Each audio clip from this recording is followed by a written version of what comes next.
For all the talk the last day or two about the Clippers and, when they lost Paul George and the fact that they lost to the Oklahoma City Thunder by 1 point. And you heard a lot about, Kawhi not getting the shot up and Lou Dort, playing good defense on Kawhi. And he did play good defense, but things just wasn't right with the Clippers. They just weren't where they were supposed to be. So now, the Clippers come out and the Clippers get revenge. And they get revenge in a big way because they really demolish the OKC Thunder. OKC, came out in the second half of that game and, it was, I think, 57-56. And from that point, I think the Clippers went on a 49-21 run. I mean, first of all, everybody just chipped in. Nicholas Batum really actually set the tone in that second half more than anybody else, of course, but none other than Kawhi Leonard. Kawhi Leonard definitely set the tone overall, but I just feel like Nicholas Batum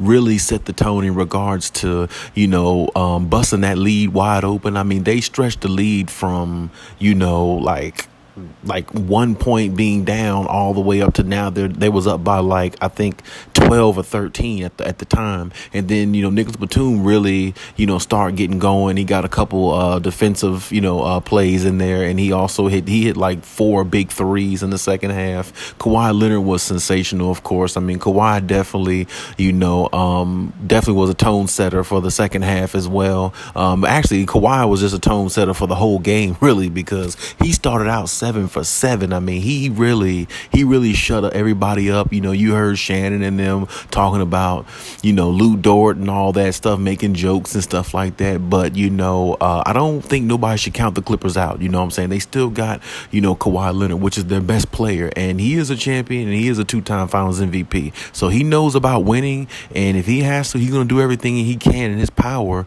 to, keep this team afloat. And, people forget, Kawhi been in the league, he's been in the league a while. 10 straight seasons of him being in the league, his team has never missed the playoffs.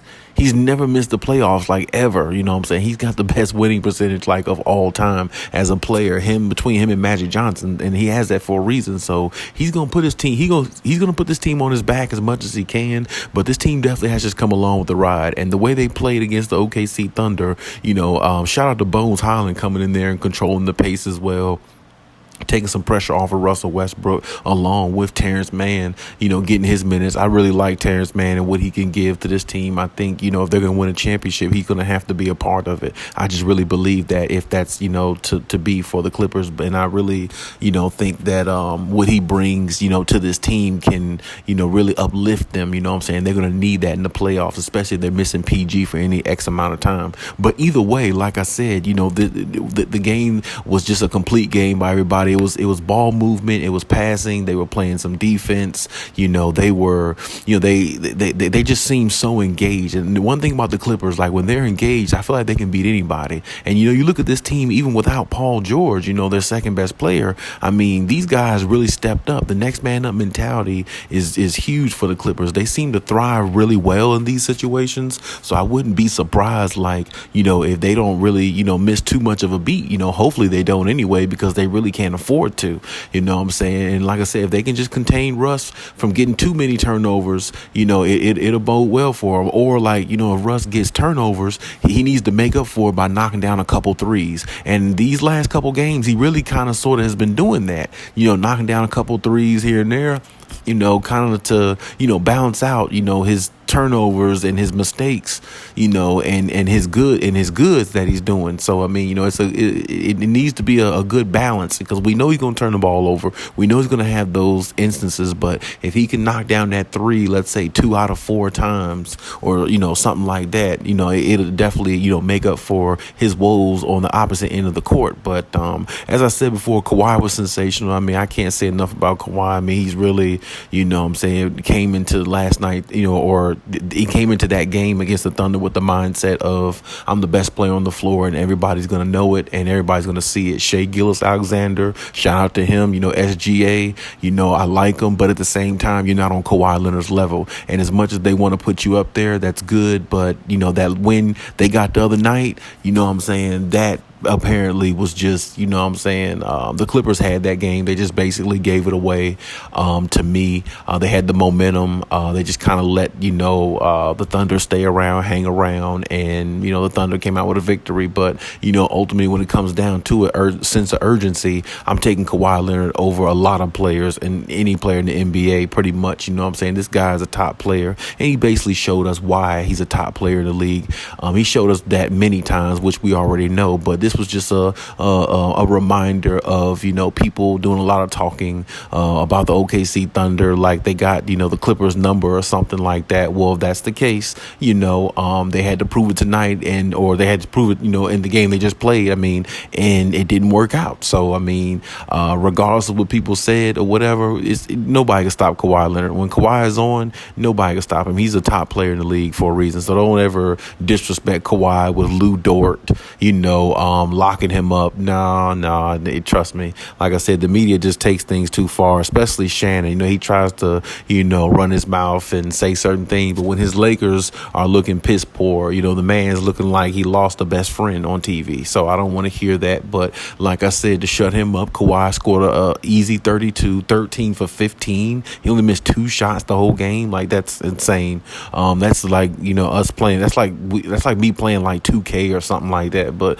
either way, I'm glad the Clippers got the victory, because they had to get that victory. I mean, they needed it, because like I said, they can't afford to lose many games.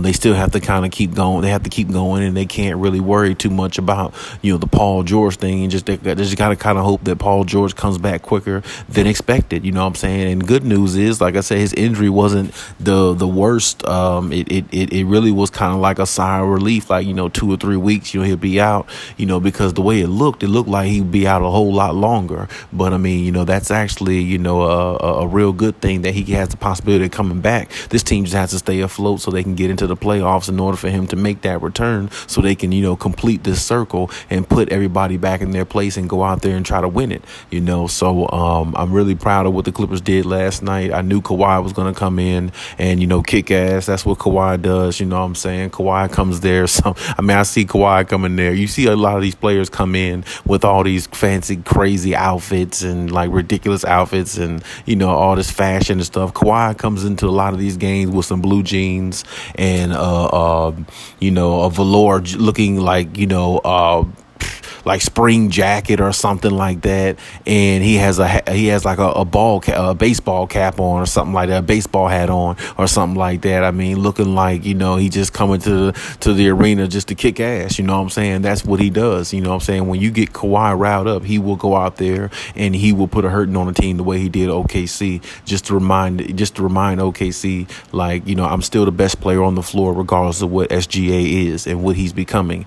Good for him, but he's not on that level yet. It's just a little reminder, and it's no shot at SGA, because I like SGA, but I just heard some ridiculous takes the last day or two since they lost to the Thunder a day or two ago, a couple days prior, and I just felt like the Clippers just wanted to come out and shut everybody up along with OKC and move on to the next game, because the Clippers have to just focus and keep going, and I hope they do keep the same energy. They're going to need this going forward. I think they have have, some, I'm not going to say an easy schedule, but I think they have a manageable schedule going forward. So they're going to have to try to make the best of it and, keep it going. Next man up mentality, you can't miss. You got to keep going and you got to just, be the best you can while you're on the floor. Whoever is called on the floor, whether Bones Highland, Eric Gordon, they all need to chip in now. That's just the way it is. And I'm pretty sure Ty Lewis preached that times 10, and he needs to keep doing that because,